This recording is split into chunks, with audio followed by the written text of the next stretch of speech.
Hey guys, ഇന്ന് gallery വന്നു കഴിഞ്ഞപ്പോൾ അവർ നമ്മുടെ അടുത്ത് പറഞ്ഞു, നിങ്ങൾക്ക് എന്തെങ്കിലുമൊക്കെ വേണമെങ്കിൽ കുത്തി വരച്ചിട്ട് നമുക്ക് തായോ, നമ്മളത് ഇവിടെ ആർക്കെങ്കിലും അയച്ചു കൊടുത്തേക്കാം. അങ്ങനെ ഞാൻ ചെയ്തതാണ് കേട്ടോ ഇത്. ചില സമയത്ത് ഞാനിങ്ങനെ ആലോചിക്കും, എനിക്ക് ഈ രാജ്യത്ത് സത്യം പറഞ്ഞു കഴിഞ്ഞാൽ ഒരു ബന്ധുക്കളുമില്ല, കൂട്ടുകാരില്ല, ആരുമില്ല. ശരിക്കും ഞാനിവിടെ വരുന്നത് എൻ്റെ ഒരു ബാഗും യൂണിവേഴ്സിറ്റി എനിക്ക് അസൈൻ ചെയ്തിട്ടുള്ള ഒരു സ്റ്റുഡിയോ അപ്പാർട്ട്മെൻറ്റിൻ്റെ അഡ്രസ്സും കൂടിയിട്ട് മാത്രമാണ്.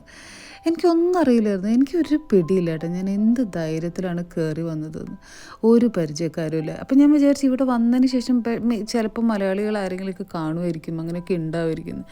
എൻ്റെ ഏറ്റവും വലിയ സർപ്രൈസിന് ഞാൻ നിൽക്കുന്ന സ്ഥലത്തോ ഈവൻ എൻ്റെ ക്ലാസ്സിൽ പോയിട്ട് എൻ്റെ എൻറ്റയർ ബിഹേവിയറൽ സയൻസ് ഡിപ്പാർട്ട്മെൻറ്റിൽ തന്നെ, അതായത് ഡിപ്പാർട്ട്മെൻറ്റിൻ്റെ എല്ലാ ശാഖകളും കൂടുന്നതാണ് ഞാനീ പറയുന്നത്, അതിലൊരു ഇന്ത്യക്കാരികൾ അതൊന്നും ഞാൻ മാത്രമാണുള്ളത്. എന്നാൽ എനിക്ക് ഒറ്റയ്ക്കാന്നുള്ള ഫീലൊന്നും ഇല്ല കേട്ടോ, എനിക്ക് ഞാൻ തന്നെ ധാരാളം. എനിക്ക് ആകെ കൂടി മിസ് ചെയ്യുന്നത് എൻ്റെ പിള്ളേരെ മാത്രം.